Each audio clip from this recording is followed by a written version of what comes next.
Hot for the Slayer by Ali Hazelwood. Quick book summary with spoilers. The story begins with Ethelthryth, who prefers to be called Ethel, recalling one of her past encounters with Laszlo Inidi, the vampire slayer who has hunted her for centuries.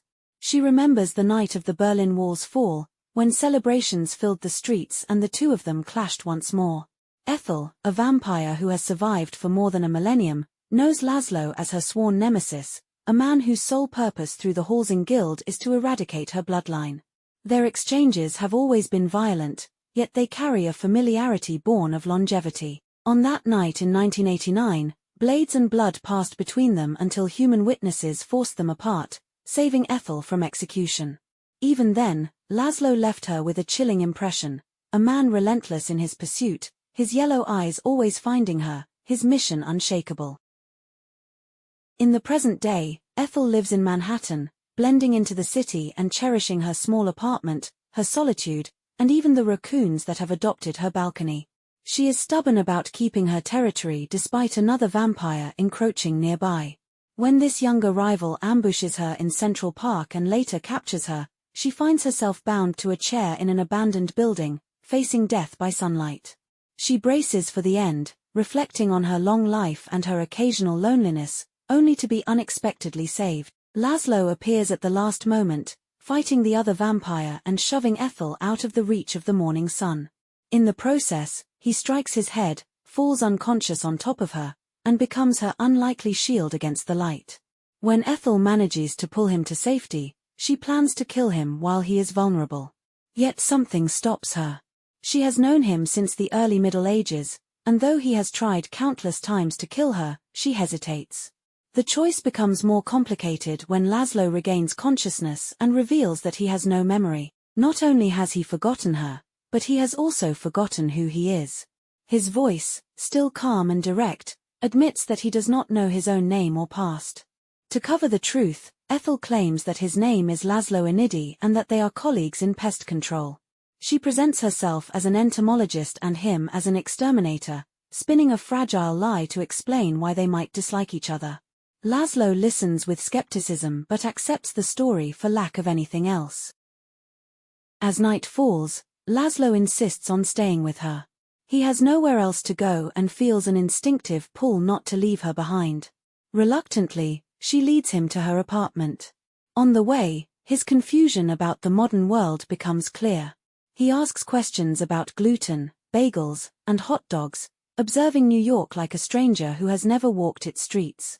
Once inside her home, he notices the lack of a bed, the stacks of Sudoku puzzles, the cluttered comfort of her solitary life. He asks to shower, and when he emerges wrapped only in a towel, she notices the tattoos across his body, ancient symbols, folklore, and personal emblems inked into his skin.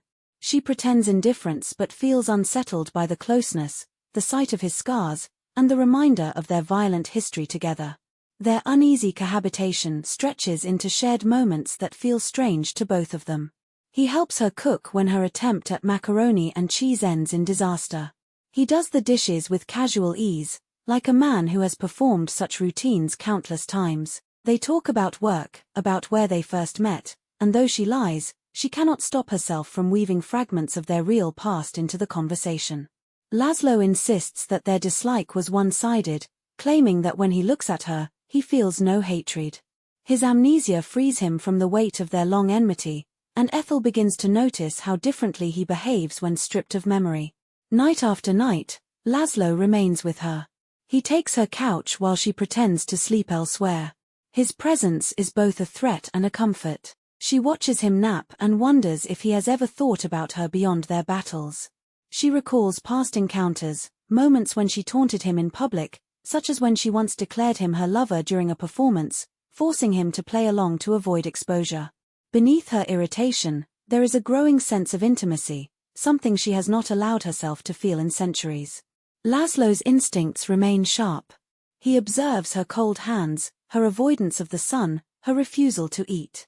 At times he seems on the verge of uncovering the truth, yet his amnesia holds. She, meanwhile, battles her own impulses. When removing a shard of glass from his body, she tastes his blood and feels its intoxicating pull, unlike that of any other slayer she has ever known. It awakens her in ways she cannot ignore, leaving her shaken and craving more. The fragile peace deepens into companionship. They solve puzzles together, share space in quiet, and move about the city with an ease that feels unnatural given their history. Laszlo grows protective of her, and when dangers resurface, he does not hesitate to stand at her side.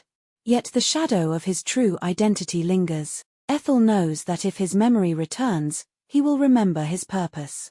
He will recall that he was created and trained for centuries with a single task: to destroy her and her bloodline.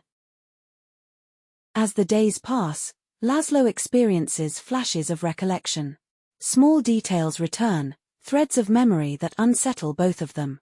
Ethel struggles with the knowledge that she is falling into a dangerous closeness, one that risks more than her safety.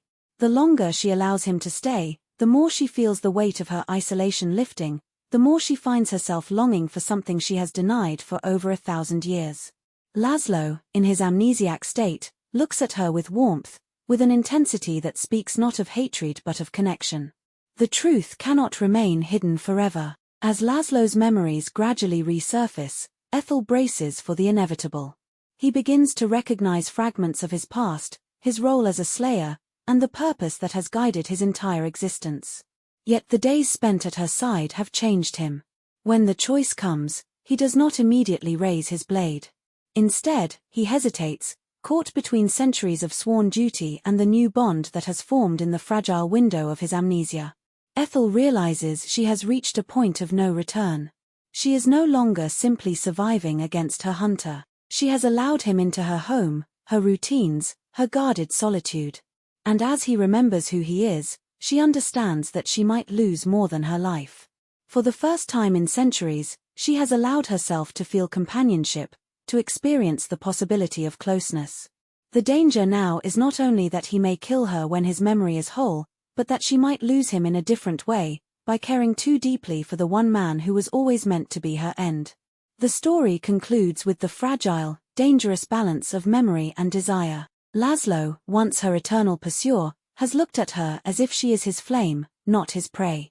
Ethel, who has always run, has found herself rooted in place by the unexpected presence of the one who should be her destroyer. As his memories return, the question of whether he will return to his old self or choose something different remains, but Ethel knows the truth: she has already given him more than she ever intended. She has given him her trust, her vulnerability, and perhaps even her heart.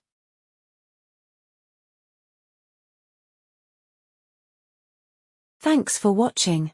If you enjoyed this book summary, don't forget to hit the like button and subscribe for more summaries. Do you have any thoughts or questions? Drop them in the comments below.